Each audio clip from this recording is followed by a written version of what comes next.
I picked up this beautiful, beautiful book. Are you looking at this book? Hey everyone, I've been reading a lot lately. So I thought I would share all of the things I've been reading and some of the things I finished reading. I've been reading a lot of African literature. I was never exposed to African literature when in school, when I was younger. Even still now, there's not much. Why am I not reading about, Africa? Africa plays a key part in a lot of our history. I picked up this beautiful, beautiful book. Are you looking at this book? Can we just have a few seconds to appreciate this cover art? It is absolutely beautiful. It's Homegoing by Yaa Gyasi, and it's absolutely stunning, the cover art. This book, which I'm still currently reading, it's just amazing. Thank you, Waterstones. So the book essentially is a collection of link stories. Follows two half-sisters, one called Efia and one called Essie, who are born into the Fante and Asante tribes in Ghana in the 18th century. It's really not a conventional novel at all, because each chapter literally is like its own short story, which I think is so cool. What's interesting is that the reader really gets a feel and understanding of how these characters have experienced, a time of slavery and how gruesome that was for them. I think the author really does very well in bringing these harsh realities to life and allowing the reader to really get a feel of what is going on from all these different characters. Next, I'm reading this book. Yeah, it's Chinua Achebe's Things Fall Apart. Absolutely amazing again.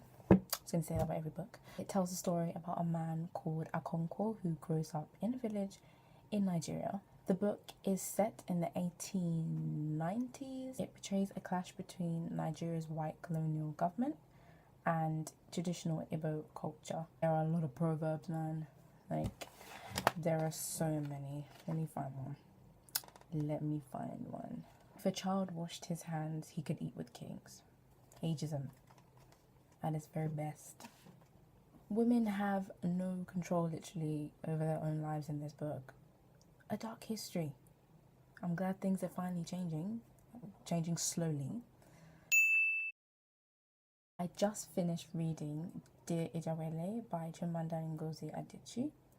That book will make you sweat. It will make you sweat. It will make you think. It will make your mindset go crazy. It's Dear Ijawele, or a feminist manifesto through 15 suggestions. What I found amazing about the book is the fact that the author gave many different examples, some from even her own experiences, about just how she's come to realize that the world is not equal. Looking at children, like simple things like just going to a clothing store and going to the children's section and seeing that, on the girl's side there's pink and on the boy's side there's blue. Are these colours only confined for, a specific gender? Pink's for female, blue's for male. Why? I love blue. I'm wearing black now, but I love blue. Like, blue is one of my favourite colours. I think it's just a beautiful colour. So I don't really get that. I read it on Audible, so it was kind of cool to just listen to the audio version, as I got to just take it around with me everywhere and just have headphones in and just listen to the book. So yeah, I love that. It's made me realise that it's really, really important what and how you say certain things to children. Children are very smart, and we shouldn't make children feel as though because they are young, because they are of a certain age, they can't do certain things. Can we please look at Malala? Can we just appreciate that woman, that outstanding human being? You need to be careful, parents.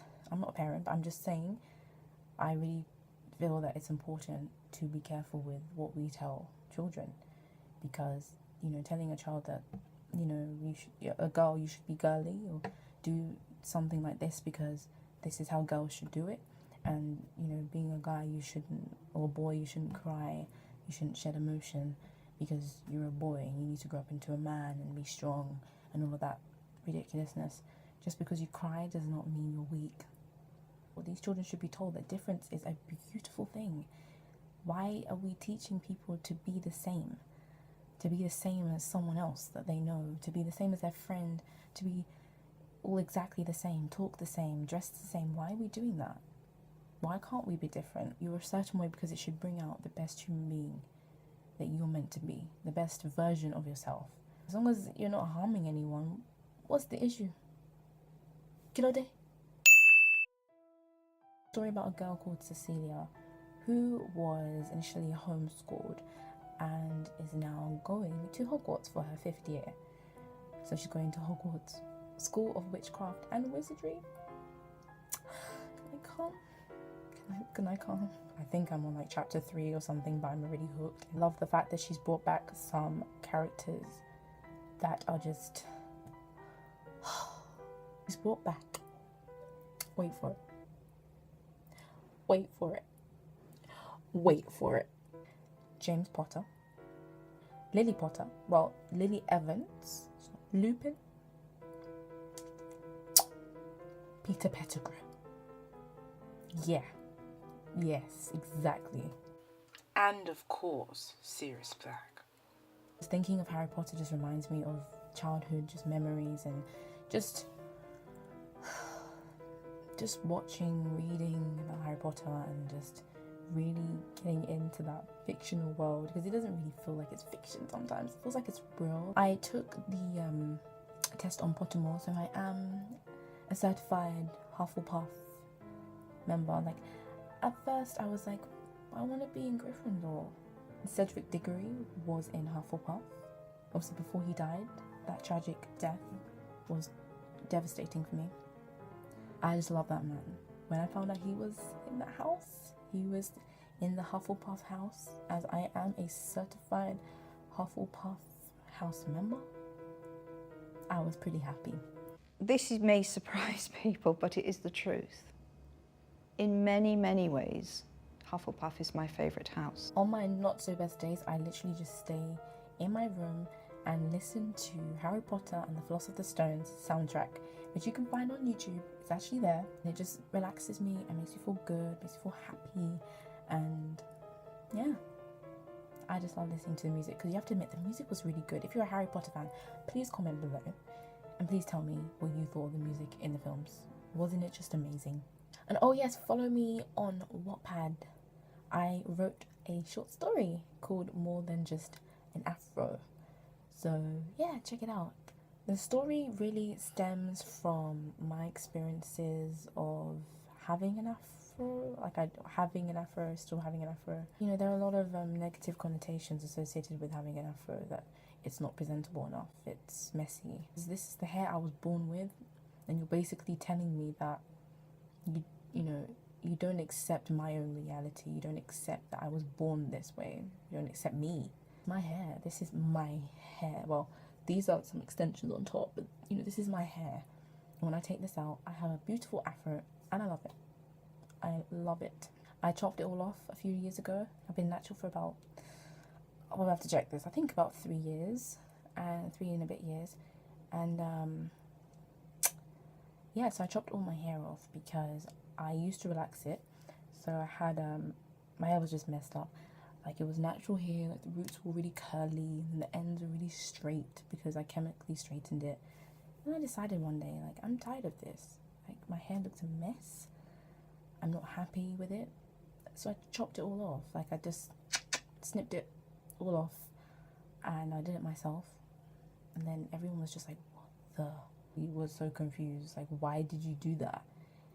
And at first I just doubted my decision. Like, I was like, what did I just do? Then I realized I wasn't happy with it. So it needed to go. And it grew back. Like, hair can grow back, My hair journey has taught me a lot about the good, the bad, the ugly. Like, it's really made me appreciate where I actually come from. It taught me to be confident, because I was not very confident in myself, and it was really getting bad. I really relied on what other people were saying about me, telling me, oh, you should dress this way, or just, oh, you dress like a grandma, you don't dress very well. You can't make everyone happy. You really, really can't make everyone happy, and you don't have to. I don't have to. You don't have to. I've learned to value me as a person and to just love myself, appreciate me, and take care of myself. If I get criticized for anything now at all, I just stop and I think about it. And then I ask myself, Toby, are you happy? And then I respond with, yes. And then I think to myself then, so why do you care about what they're saying about you? If you're happy, then keep doing what you're doing. That's more important. And if that's making you happy, then why do you feel like you need to alter yourself to make others happy, to make others feel good? When I think about it like that, it all makes sense, and I start feeling like, just really crappy. Like, why on earth did I doubt myself when I already know who I am, and I already know how I feel about myself? So why am I allowing other people to have a say about me? I've been told many times that you're really nice, you're a dreamer, you're a grown woman, you should be doing things like this. I should be doing things to make myself happy. And if I'm not causing harm to you, to anyone, then why on earth do I need to change what I am doing? On that note, please vote, comment, and just let me know what you think of my story, and I hope you enjoy it. It's very, very close to my heart, and I think it really just teaches people that beauty comes in many different shapes and forms, and it's really about happiness. Like, if you're happy, then that's all good, everything's fine. That's what we should all, well, at least what I am rooting for in my life, and I'm very, very happy right now because I realize that life is too short and I am beautiful. All the links to the books I mentioned will be in the description box, including the Harry Potter fanfic. I think you'll love it. I think you'll really love it. I hope you do. Please read my story. I hope you enjoy that as well. And yeah, have a lovely day, and I will see you guys in the next video. Bye.